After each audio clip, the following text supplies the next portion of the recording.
I noticed something was wrong the moment he asked about the garage. Not the house, not the neighborhood, not the school district, not whether the winters were bad on the pipes. The garage. My late husband's woodworking shop tucked behind the back fence on a half-acre lot in Oakville, Ontario. And this man, who had been dating my daughter for 4 months, wanted to know if it was attached to the deed or listed separately. I remember standing at the kitchen sink, my back to the two of them, rinsing out a coffee mug. My hands kept moving. I didn't turn around. I just said, "It's all one property, sweetheart," like I was talking to my daughter, not to him.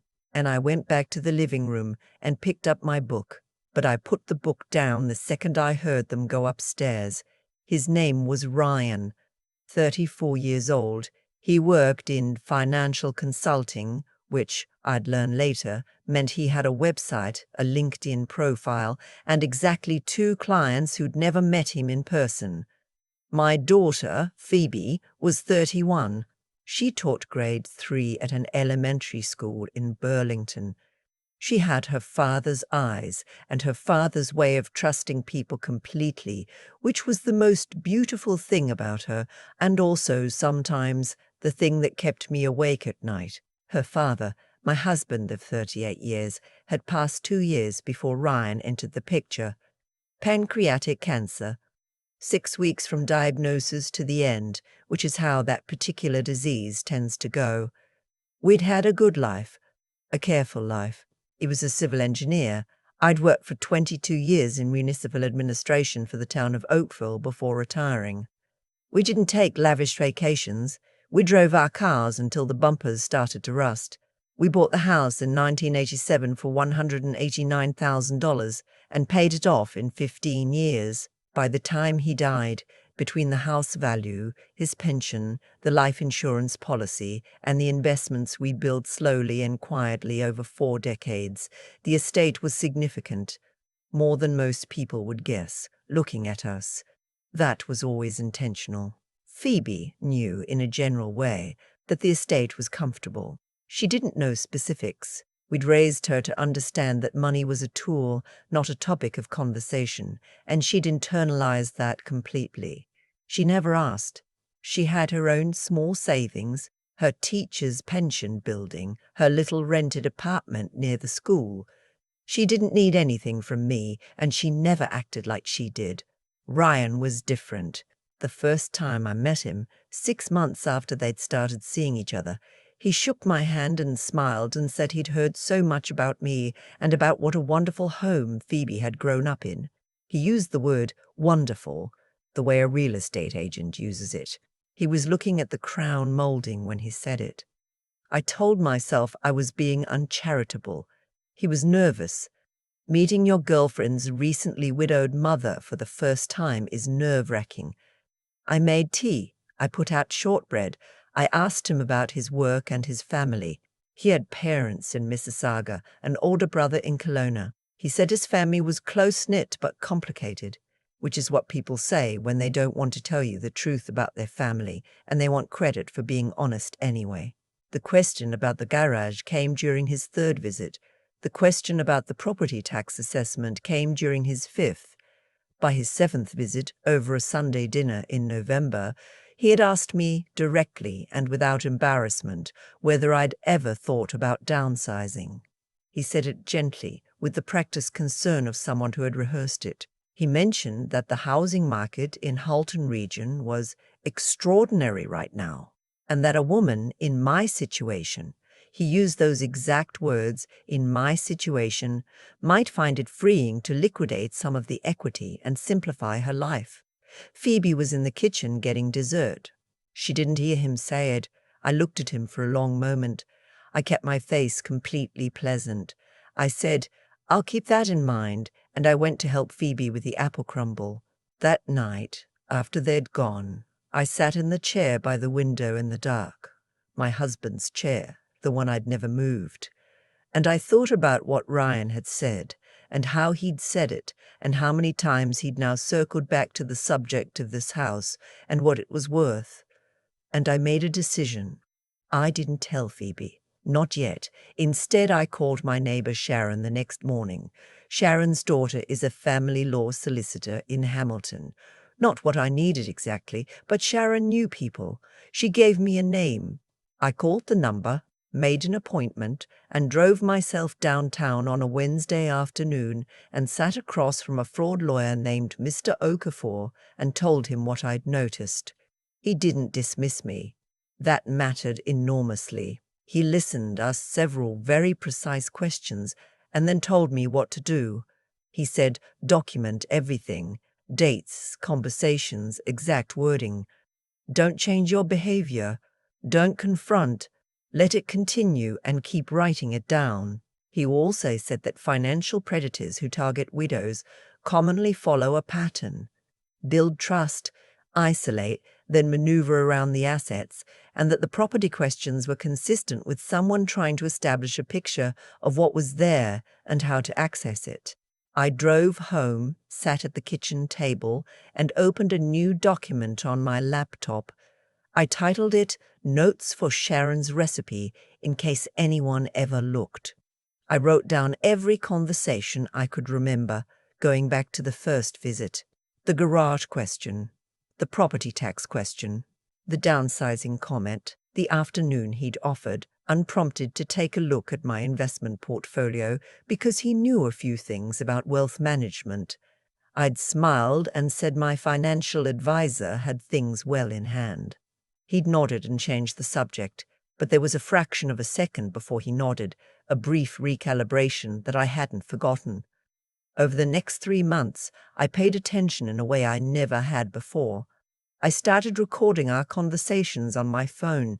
Mr. Baystiff, Okafor had confirmed that single-party consent to recording is legal in Ontario. I kept the phone face down near my elbow when Ryan was in my house, voice memo running. What I gathered was worse than I'd expected. In February, my family doctor's receptionist called me to confirm an appointment. I hadn't made an appointment. When I called back to clarify, the receptionist was apologetic and confused. She said someone had called on my behalf to ask about scheduling a capacity assessment. That's a specific thing. It's not a routine checkup. A capacity assessment is what gets ordered when there's a question about whether someone can make their own legal and financial decisions. I sat with the phone in my hand for a full minute after I hung up. Then I called Mr. Okafor. He told me to go to the appointment and say nothing unusual had happened. He wanted to know who had initiated it and why. I went. The doctor was puzzled. She said she hadn't ordered anything, that the call had apparently come from a family member concerned about my increasing forgetfulness. My doctor, who has known me for 19 years, looked at me over her glasses and said, "You are one of the sharpest people I know." And this is strange. We agreed she would document the inquiry and flag it in my file. That was warning sign number 3. And it was no longer subtle.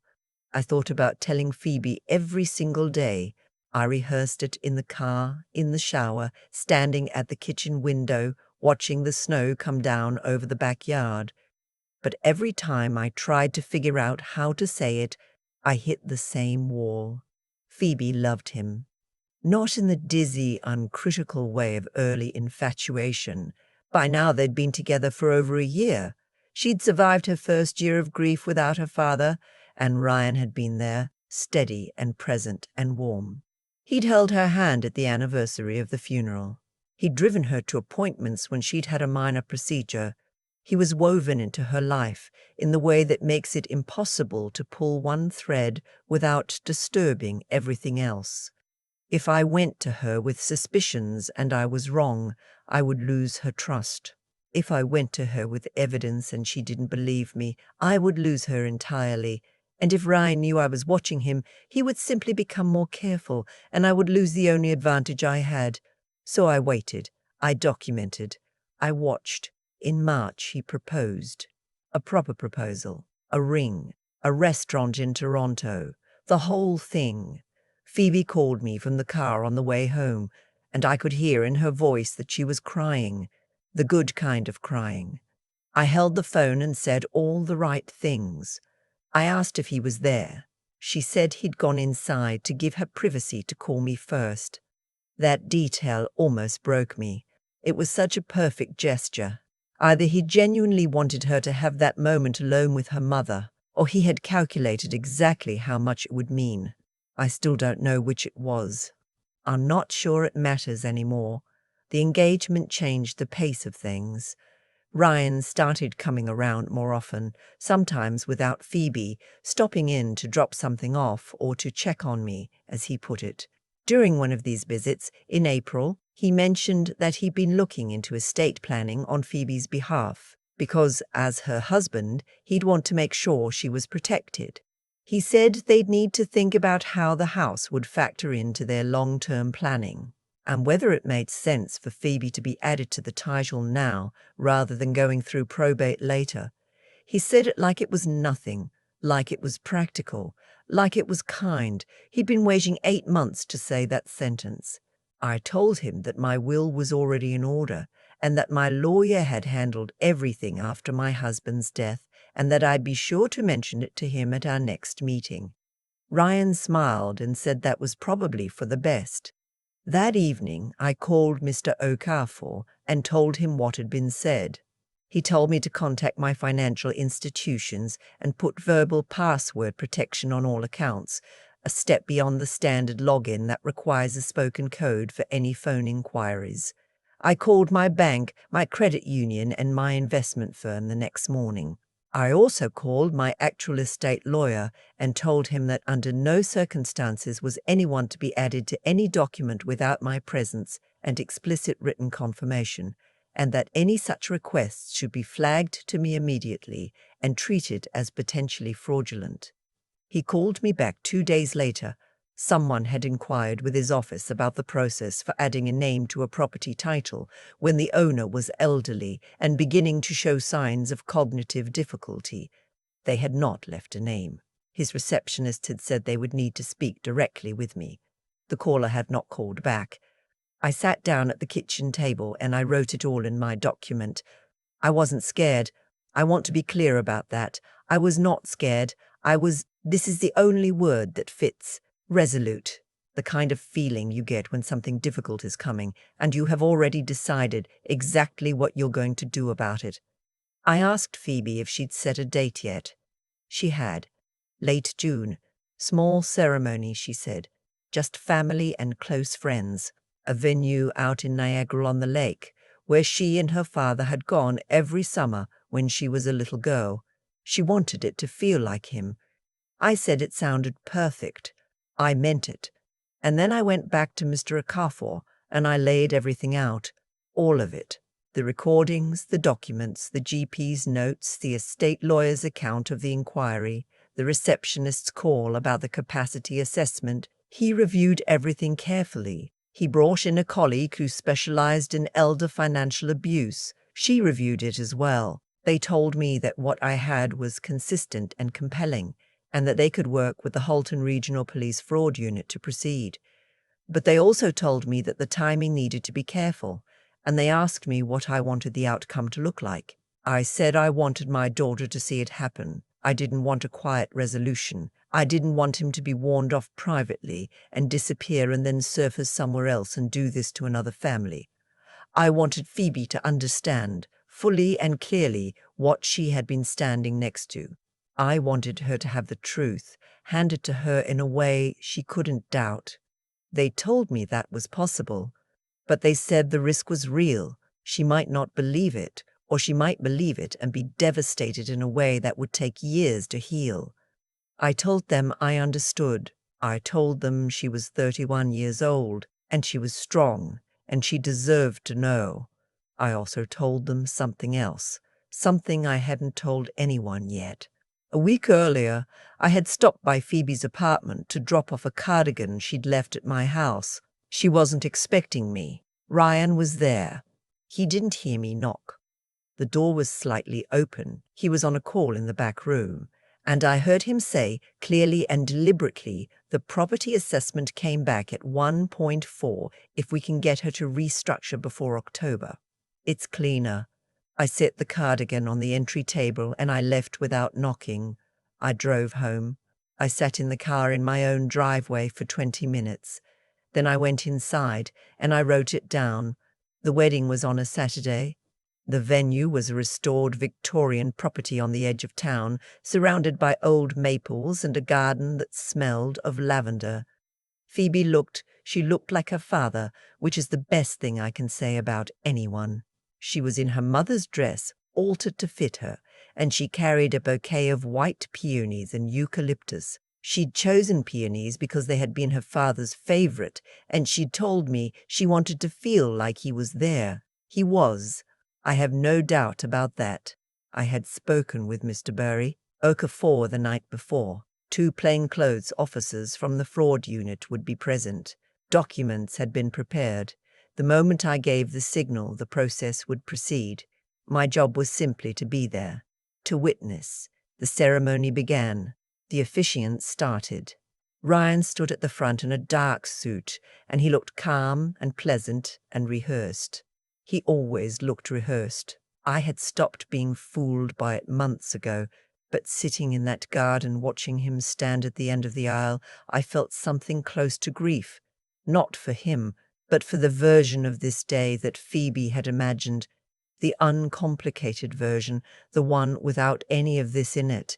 She walked down the aisle. She reached him. They turned to face the officiant. Then she turned again to give her bouquet to me to hold. A simple, ordinary moment, the kind that happens at every wedding. And as she pressed it into my hands, I felt something small and folded, tucked between the stems. A piece of paper. She didn't look at me when she did it. She turned back to the front. I waited until I was sure no one was watching me. I opened the paper in my lap, under the edge of the bouquet. It said, "Mom, I heard the call. I know. Do what you need to do. I love you. I don't have adequate words for what happened inside me in that moment. If you've ever had a worry that has lived in your body for months suddenly lift all at once, it felt like that, but larger. It felt like relief and pride and grief and love, all arriving at the same second. I looked at the back of my daughter's head, her hair pinned up, her father's stubbornness in the line of her shoulders, and I thought, there she is. That's who she's always been. I looked to the left, caught the eye of the officer nearest the garden entrance, gave the smallest nod. What happened next was quiet, which surprised me afterward.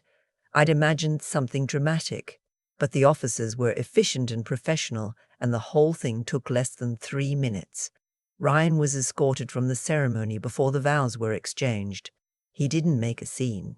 He looked, for the first time in all the months I had watched him, genuinely caught off guard. Phoebe turned around and watched him go. She stood in her mother's dress in the June sunshine with her hands clasped, and she watched until he was gone, and then she took a very long, slow breath. The officiant, who had been quietly briefed, asked if she'd like a few minutes. She said no. She said she'd like to keep going, and could the maid of honor come stand up here with her, because she'd just realized she was going to need someone to lean on. There was no groom, so we changed the ceremony.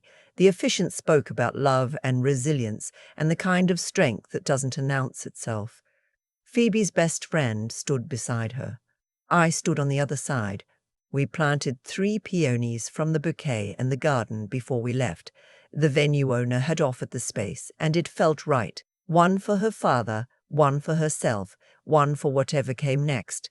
The fraud charges were formally laid the following week. The investigation that followed turned up 2 previous incidents in other provinces, a woman in Calgary, a woman outside Halifax, both of whom had been quietly settled out of court.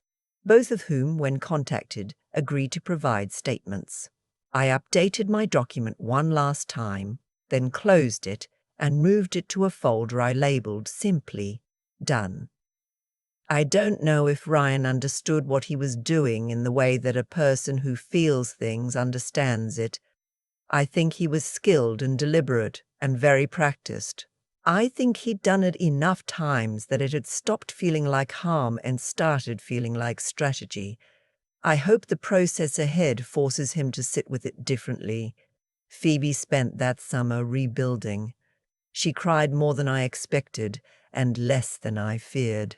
She went back to school in September, and her grade 3s made her a card that said, "We missed you, Miss Phoebe," with crayon drawings of her face, and she texted me a photo of it and said it was the best thing she'd ever received. I still live in the house. I have no plans to downsize. The woodworking shop is still in the backyard, exactly where it has always been. Sometimes on Sunday mornings, when the light comes through the windows the right way, it looks like my husband just stepped out of it for a moment and will be back shortly. I pour a second cup of coffee anyway. I sit in his chair. I wait for the birds to start up in the maple trees. The deed is in my name. It will pass to my daughter when I am gone. That was always the plan, and nothing changed it.